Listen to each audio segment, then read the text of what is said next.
अजनबी है, इस्लाम परदेसी है।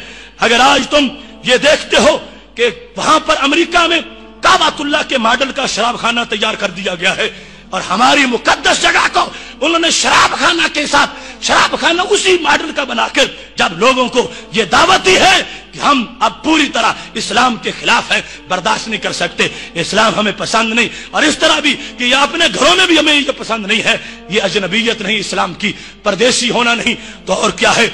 आज इस वक्त हमारे महबूब अलैहिस्सलाम के गुस्ताखाना खाके बने और उसके बाद सिर्फ बने ही नहीं, उनको बार बार प्रिंट किया गया, उनको निसाबों में शामिल किया गया, उनको फुटबॉल और मुख्तलिफ चीजों के ऊपर बनाया गया और बार बार उनकी फिल्में चलाई गई। ये गरीबुल वतनी नहीं इस्लाम की, तो और क्या है। आज पोप भौंकता हुआ जब इस्लाम पर हर्जा सराई करता है तो यह इस्लाम की अजनबियत और परदेसी का आलम नहीं है, तो और क्या है। आज इस वक्त $6 लाख इंडिया की हुकूमत अफगानिस्तान में म्यूजिक के लिए फंड देती है, यही अजनबीयत नहीं इस्लाम की, तो और क्या है। आज इस पाकिस्तान में नारा इस्लाम पर बनने वाले मुल्क की पंजाब यूनिवर्सिटी में अगर म्यूजिक की क्लासेस शुरू हो जाती हैं, ये परदेसी नहीं दीन की, तो और क्या है। अगर आज पाकिस्तान की यूनिवर्सिटियां अमेरिका के अड्डे नहीं बन गई, ये परदेसी नहीं, तो और क्या है। ये दीन जिसके बच्चे को गैर मुस्लिम के साथ बैठना हराम किया गया था, आज इनको लेक्चर उन ईसाइयों के दिलवाए जा रहे हैं और अमरीकी प्रोफेसर बुलवाकर मुसलमानों के अकीदे जो है उनको पास किया जा रहा है। ये गरीबुल वतन इस्लाम नहीं है, तो और क्या है। आज हुदूदुल्लाह का मजाक उड़ाया जा रहा है, हुदूदुल्लाह को मस्के सितम बना दिया गया है। जिनको 2 और 2 और 4 का नजरिया आता था, गिनती के 200 लफ्ज आते थे, वो हुदूद पे राय सनी कर रहे हैं और अल्लाह के निजाम में जिसमें क्यास का दखल ही नहीं था, उस निजाम को माज़अल्लाह अपनी अकल के मुताबिक मोड़ देना चाहते हैं। ये अजनबीयत नहीं, ये परदेसी नहीं, ये इस्लाम का गरीबुल वतन होना नहीं है, तो और क्या है। आज इस रुए जमीन पर, इस पाकिस्तान पर जिसने माओ की गैरत पर पहरा देने के लिए यह मुल्क हासिल किया था, यह मामूली सी कुर्बानी नहीं थी। 20 लाख जानें देकर हमने पाकिस्तान लिया था, 20 लाख जानें देकर 2 करोड़ लोगों ने घर छोड़ा, 90,000 औरतों की इज्जतें लुट गई, फिर यह वतन बना। तो क्या मैराथन रेस के लिए बनाया था? क्या इसको हमने और यानी और फहाशी के लिए बनाया था? क्या इस मुल्क को हमने नाजायज धंधों के लिए बनाया था? नहीं नहीं, इसको इस्लाम के लिए, दीन के लिए। और आज इस वक्त इसकी सड़कों पर माओ बहनों को और इस रेस में दौड़ाकर इस्लाम की धज्जियां उड़ाई जाती हैं, तो ये गरीबुल वतन इस्लाम नहीं, तो और क्या है। इस वास्ते मेरे भाइयों, कोई ये ना कहे कि इस्लाम का घर है, इस्लाम का देश है, इस्लाम गरीबुल वतन, इस्लाम परदेसी। इस्लाम चाहता है मुझे घर मिले। आज जो इस्लाम को दिल देगा, कल रब उसको जन्नत अता फरमाएगा। ऐसी सूरत हाल के अंदर हमें अपना किरदार, बैनुल अक़वामी हालात, इंटरनेशनल अफेयर्स, उसके लिहाज से पूरी मिल्लत का सर्वा करते हुए ये देखना है 32 ईसाई चैनल्स इस्लामी दुनिया में चल रहे हैं। आज वर्ल्ड हेल्प नामी तंजीम इराक के नक्शे छाप के लगी फिर रही है, अमेरिका में फंड इकट्ठा हो रहा है कि इराक के अंदर हमें 10 लाख इंजील की जरूरत है। इस्लाम के लिए वो ये तोहफे पेश कर रहे हैं, ईसाई हमारे बंदों को खराब करने के लिए फंड इकट्ठा कर रहे हैं। आज इन हालात के अंदर कि जब कहीं अगर गैरों के पास ये सितम था तो था ही, अब हमारी आला जो अफवाज के इदारे हैं वहां दाढ़ी पे पाबंदियां लगाई जा रही हैं, वहां निजाम इस्लाम के खिलाफ लोगों को पूरी तरह, उनके नाम इस्लाम वाले हैं, उनके दिमाग इस्लामी नहीं रहे, उनके दिमाग अंग्रेज के हैं, उनके अंदर जुबान पर बोलने वाली फिक्र जो है वो गैरों की है। लिहाजा जब किसी के घर में गैरों का कब्जा हो जाए, वो परदेसी नहीं होता तो और क्या होता है। ये इस्लाम अजनबी है, परदेसी है, नाम उसका लुत्फुल्ला है और बंदा करता क्या है जो बिल्कुल हराम है।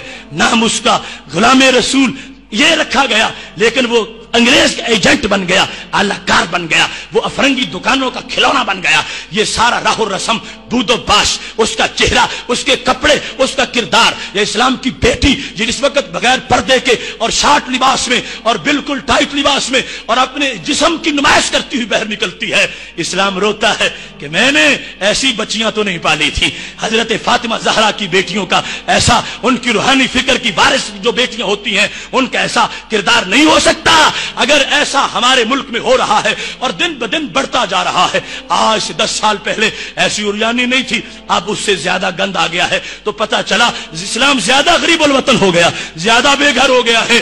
آج جو یہ آئے ہیں، یہ سوچ جو ہے، یہ اس وقت درس قرآن کے اختتام پر یہ ایک ہماری جو ہے، اس کا مقصد یہ ہے کہ ہم سوچیں کچھ کام میں کروں، کچھ کام آپ کریں، آ ملیں گے سینہ چاکانے چمن سے سینہ چاک، اور ظلمت رات کی سیما پا ہو جائے گی۔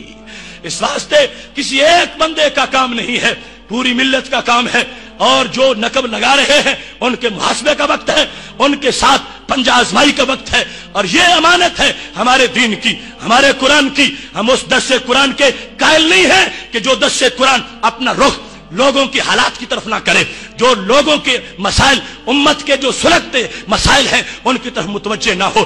یہ درون دل کی آواز ہے، یہ ٹھیک ہے، اس قرآن کو پڑھ کے دم کریں، بیماریاں صحیح ہوتی ہیں، اس کے ختم پڑھنے سے برکتیں ملتی ہیں، مگر یہ ختم پڑھنے کے لیے نہیں، یہ باطل کو ختم کرنے کے لیے آیا ہے۔ اس کے ختم بھی پڑھو، مگر اسے بڑھ کے پڑھ کے باطل کو ختم بھی کرو۔ اگر باطل ننگا ناچتا رہے، ہم مسجد کی الماری تک قرآن بند رکھیں تو یہ قرآن کا حق نہیں ہوگا۔ قرآن غریب الوطن، اسلام غریب الوطن، مسلمان غریب الوطن، کہاں ان کا دیش؟ کیا پاکستان ہمارا دیش ہے؟ نہیں، ہمارے پاس ہمارا کیا ہے؟ یہاں پر غیروں کے اڈے ہیں، جو چاہتے ہیں کرتے ہیں، جسے چاہتے ہیں پکڑتے ہیں، جہاں چاہتے ہیں پھینکتے ہیں۔ کیا وہ ماؤں کے بچے نہیں ہیں جو کیوبا کی جیلوں میں جانوروں کی طرح پنجروں میں بند ہے؟ کیا وہ افغانستان کے کیکروں کے پتے تھے جن کو پکڑ کے الٹا لٹکا دیا گیا؟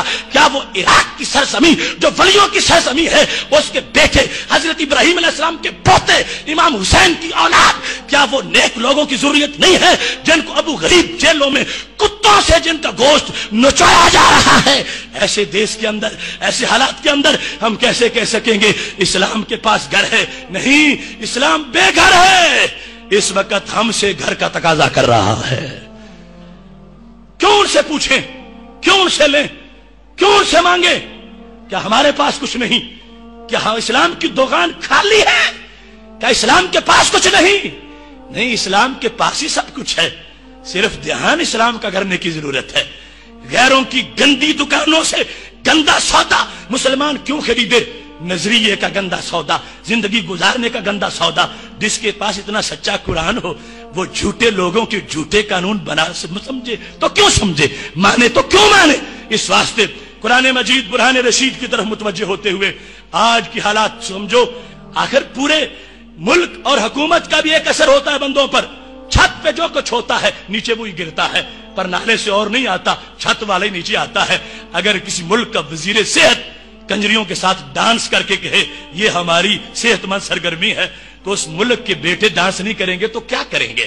اور اگر کسی ملک کا پریزیڈنٹ پولو کیمپ میں ناچ رہا ہو تو اس ملک کے بچوں سے کیا امید ہو سکے گی کہ یہ اپنے آپ کو بچا سکتے ہیں؟ اس واسطے برباد گلستان کرنے کو بس ایک ہی الو کافی ہے۔ ہر شاخ پہ الو بیٹھا ہو، انجام گلستان کیا ہوگا؟ ہر طرف مسائل ہیں، ہر طرف دھند رکھے ہیں، ہر طرف اندھیرے ہیں، مگر حق پرستوں کے لیے یہ ضروری ہے اذان پڑھیں۔ ایک نمازی آ گیا پھر بھی ٹھیک، 10 آ گئے پھر بھی ٹھیک، 1000 آ گئے پھر بھی ٹھیک، کوئی نہ آیا پھر بھی اذان پڑھنے والا تو اذان پڑھے گا۔ اس واسطے یہ صراط مستقیم کی اذان ہے جو حضرت امام حسین نے کربلا میں دی تھی، فضل خیر آبادی نے دریائے شور کے کنارے اپنی قبر بنوا کے دی تھی۔ وہ ہمارے ذمہ آج ان کا دیا ہوا ایک تحفہ ہے۔ اس واسطے اس اذان کو بڑھانا یہ صراط مستقیم کی اولین ترجیح ہے۔